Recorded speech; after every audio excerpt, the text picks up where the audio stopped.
Good morning.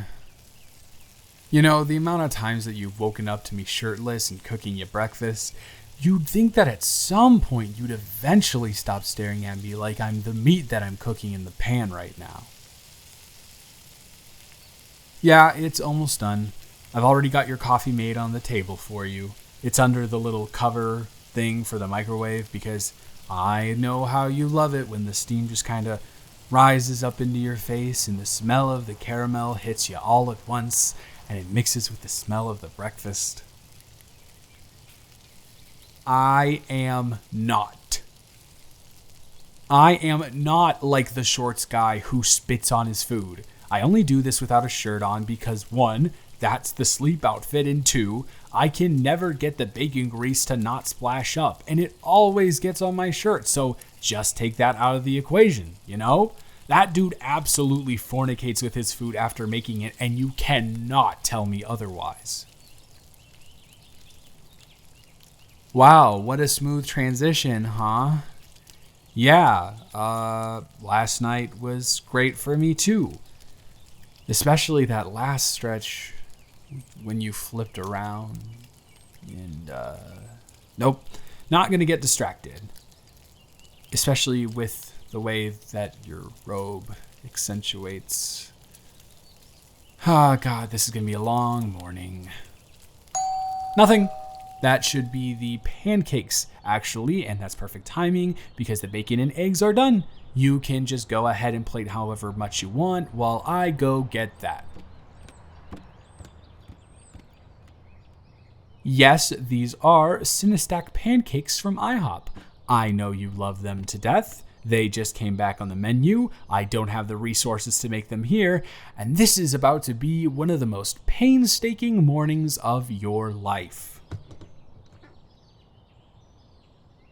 Well, you see, we gotta do the thing that I know you hate the most, and that is have a serious conversation.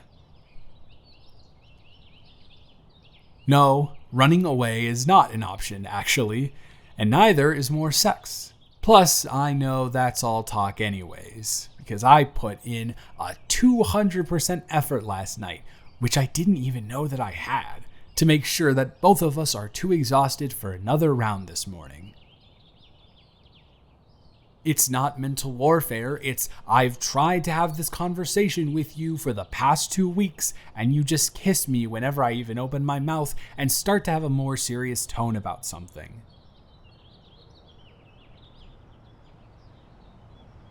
I'm serious. If you walk out that door right now, this is completely done. You will never see me again. Plus, I know you have a biochem exam this evening, so you should have a hearty breakfast beforehand. Now, unless you're totally fine with completely removing me from your life, please just sit down and listen to me for a second. Thank you.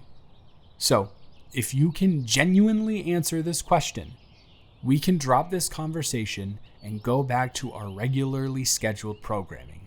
Okay? Pinky promise? Why did you choose me? That's the entire question. Why did you ask me to be your friend with benefits? Yeah, there's definitely a reason that I'm asking you this. You think I would risk your wrath by telling you to sit down and listen to me for anything other than an extremely valid reason? Nope. I told you that it had to be genuine, and I know that's not a genuine answer. It's not because there's no way you could have known that I was smoking hot, your words, not mine, before you asked me. We got matched up as a pair for that midterm project in logic with Bronson, and I always wore baggy sweats in that class because it was a 6 to 9 and I wanted to be comfortable. You can't even make the face argument because I was still wearing masks everywhere I went.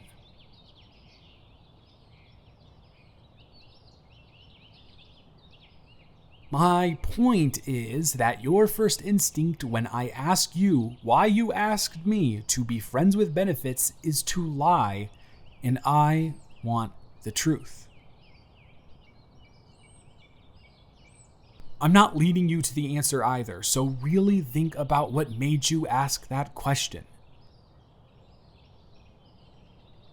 Sure, we can go through the timeline if you think that'll help.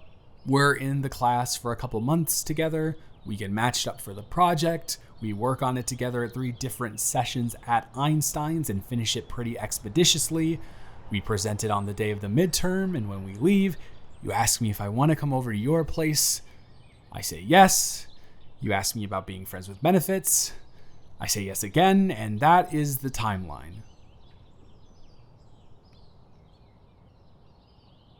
Yeah, I remember absolutely everything, so don't even think about trying to pull anything over on me, because you won't be able to. The point is that I can't keep doing this. The point is that I'm rescinding the offer. The point is, I don't want to do this anymore. Why would that upset you?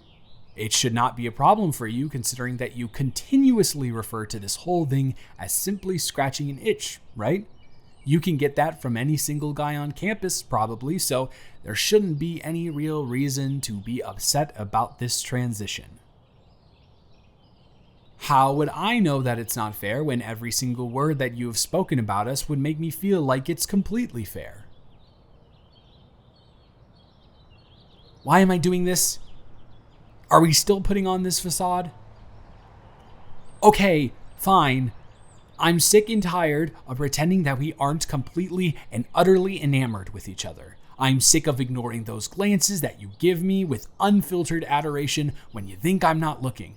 I'm sick of you ignoring every chance that I give for you to just take what you want. And I'm sick of you being in denial that what you want is me. Remember 6 months ago when you woke up in my bedroom and I had told you that you showed up drunk on my porch and I had just put you to bed and we moved on to a completely different conversation? You told me everything. You stood on my front step and cried and told me how you couldn't stand not waking up in my arms every single night, and how stupid you were to not just ask me out instead, and how much you wished I would just take you and make you mine, and how whenever we were together you would close your eyes sometimes and imagine our wedding night. So, ever since then, I've been trying to get that information out of you, but you've just evaded talking about it at every turn, and I guess I'm just at a point where I can't let the potential of what could be keep eating me up inside. I promised myself that I wouldn't use the information you gave me against you, but I'm finally doing what you wanted. I'm trying to make you mine. I want your soul. I've always been in this for the long haul, and I think you've always known that. I want the good times and the bad times. I want to be the person you cry to. I know that you've joked sometimes about how you don't think you deserve that, but I promise you, you do. I don't know anyone who's more deserving of that than you. And all I want to do with every fiber of my being is give that to you.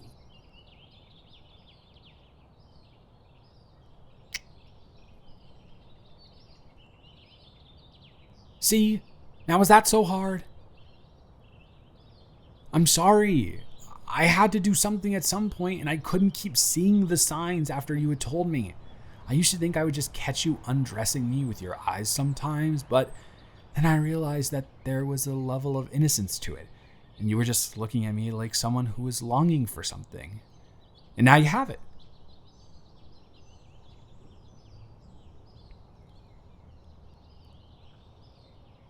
And you know what the best part is?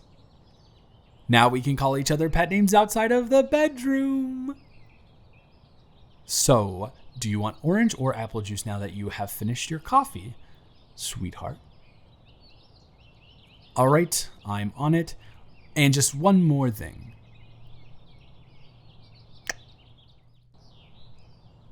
What? I wanted to make our first kiss as a couple special. Now eat up because we have 5 hours until you have to go, and we have some long overdue cuddling to do.